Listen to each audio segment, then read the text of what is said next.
You may have heard of something called horny goatweed or Yohimbe being touted as supplements that help boost erections.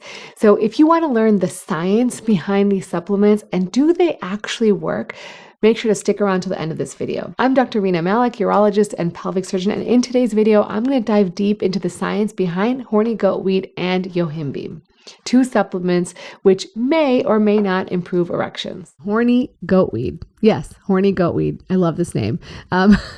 So this is derived from a plant called Epimedium glandiflorum, and it's actually named because they noticed that goats ate the plant and had aphrodisiac effects, and so they called it horny goatweed. Now, the active ingredient in this Epimedium plant is icarin, and icarin is essentially similar to a PDE5 inhibitor. So just like the action in tadalafil or sildenafil, it has similar activity. It's also been suggested that it might enhance smooth muscle proliferation and may be beneficial for men who have refractory or treatment refractory ED because of damage of their endothelial cells, like things like high blood pressure or diabetes. This icarin's also been thought to maybe increase nitric oxide availability, but it also has poor bioavailability, poor absorption, and a short half-life. Now, interestingly, even though you probably see this in a lot of supplements, it's not been studied in a randomized controlled trial. So I don't really have good quality data to share with you. And there's actually some side effects potentially with horny goatweed. It can include things like dizziness, vomiting, dry mouth, thirst, and nosebleeds. And if you take too much of it, it can cause things like spasms and seizures and even breathing problems.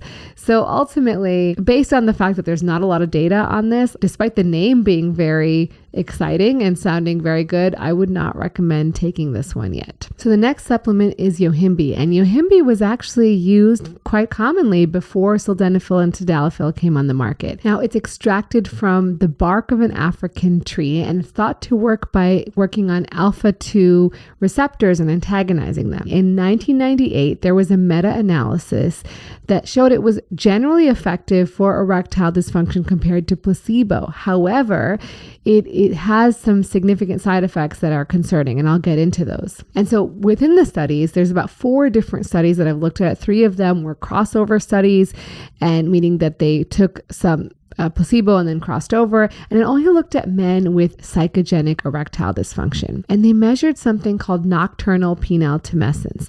And so essentially they wanted to see if men had more erections at night and were they more firm and lasting longer. And what they found was that there was a statistically significant improvement in nocturnal penile tumescence in all of the studies. And they took this supplement anywhere from 10 weeks to 2 months, and they got anywhere between 18 to 36 milligrams of Yohimbe. So as I mentioned, the side effects are pretty concerning, and that can include things like high blood pressure, increased heart rate, manic reactions, bronchospasm, palpitations, insomnia, anxiety, irritability, shivering, sweating, nausea, flushing, and headaches. And this is because it's working on these adrenergic receptors that are in the brain. And so most commonly people are feeling anxiety and agitation, but some of these are really serious side effects. You definitely don't want to take them with any medications that are antidepressants or antipsychotics, or if you have any bleeding conditions, liver failure, renal failure, seizures, diabetes, heart disease. So basically, it's very few people who should even take this supplement as it is. And I would say the data is not really quite that compelling. Now, interestingly, there was a more recent study looking at the amount of Yohimbe in supplements based on what they said on the bottle. Interesting, almost 3/4 of them didn't even label how much was in the actual supplement. And of the ones that did label, the dose could be anywhere from 28% of what they actually put on the label to almost 125% of what they put on the label. So again, really another reason to be weary of some of these supplements. Hope you guys enjoyed this episode. If you did, make sure to subscribe and share this channel with your friends. And as always, remember to take care of yourself because you're worth it.